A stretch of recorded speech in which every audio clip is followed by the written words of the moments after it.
नमस्कार, भारतीज किचन मध्ये आपले खूप खूप मनापासून स्वागत आहे। आज आपण बनवणार आहोत झणझणीत कोल्हापुरी मिसळ। त्यासाठी मी मटकी घेतलेली आहे, छान अशी मोड आलेली मटकी आहे। 1 वाटीभर मटकी घेतलेली आहे आणि 2 चमचे मूग आणि 2 चमचे चणे घेतलेले आहेत। छान असे मोड आलेले आहेत त्यांना। आपण ते आधी पाण्यात टाकून घेऊया।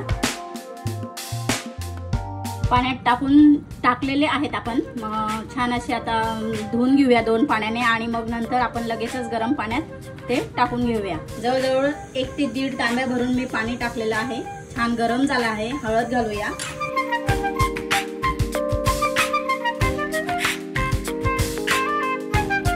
मसाले भाजून घेऊया। मसाल्यांमध्ये मी घेतलेला आहे 2 चमचे धणे, 1 चमचा बडीशेप, अर्धा चमचा जिरे, तमालपत्र घेतलेली आहे, 1 चमचा खसखस घेतलेली आहे आणि 1 चमचा आपण तीळ घेतलेली आहे। गरम मसाल्यांमध्ये मी 2 लाल मिरच्या घेतलेल्या आहेत, 4 लवंग, 4 मिरे, अर्धा फक्त मी चक्री फूल घेतलेला आहे, 1 मोठी वेलची, 1 छोटी वेलची आणि दालचिनीचे तुकडे घेतलेले आहेत। एवढा मसाला आपल्याला घेऊन छान असा ड्राय रोस्ट करून घ्यायचा आहे, म्हणजे छान असं भाजून घ्यायचा आहे मसाला। मसाला आपला छान असा भाजून झालेला आहे। आता आपण त्याला थंड करून घेऊया आणि मग मिक्सर मधून काढून घेऊया छान बारीक असा। आता दुसरं वाटण करायचं आहे आपल्याला। 2 कांदे मी छान असे गॅसवरतीच भाजून घेतलेले आहेत, 10 ते 15 लसणाच्या पाकळ्या घेतल्या आहेत, अर्धा इंच अद्रकचा तुकडा आणि थोडीशी कोथिंबीर। हे सुद्धा आपल्याला मिक्सरच्या भांड्यातून छान असं बारीक पेस्ट करून घ्यायची आहे। मसाला आपला छान असं वाटून झालेला आहे। आता आपण कांदा आणि लसूण वगैरे सगळं त्यात मिक्स करून घेऊया आणि छान अशी प्युरी बनवून घेऊया। थोडंसं पाणी घालते।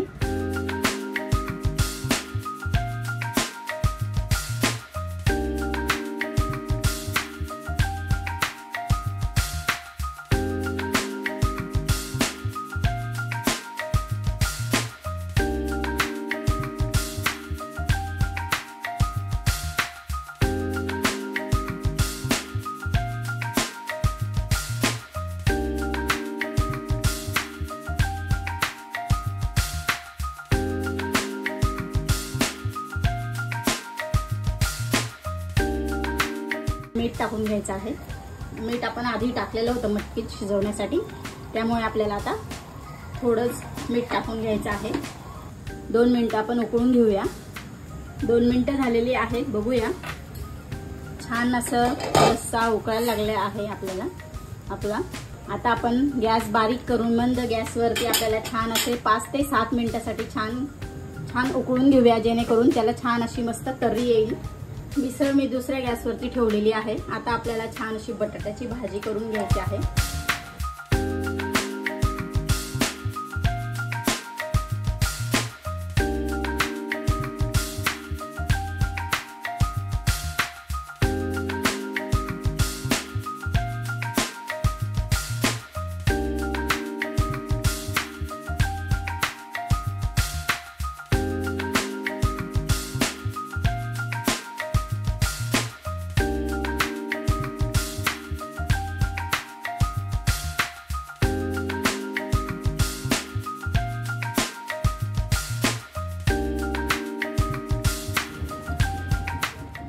मिसळ छान मस्त झालेली आहे, बघू शकता तुम्ही। छान तरी देखील आलेली आहे।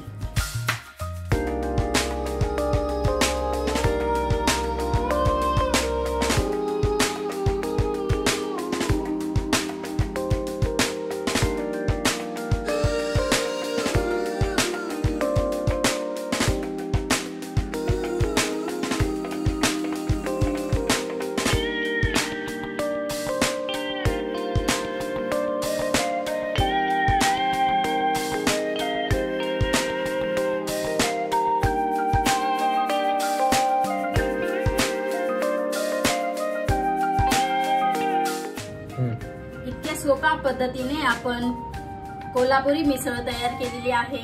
तुम्ही ही मिसळ एकदा नक्की करून बघा। माझी रेसिपी तुम्हाला कशी वाटली कमेंट करून सांगायला विसरू नका। रेसिपी आवडली असेल तर लाईक करा, शेअर करा आणि सबस्क्राइब करायला विसरू नका। धन्यवाद।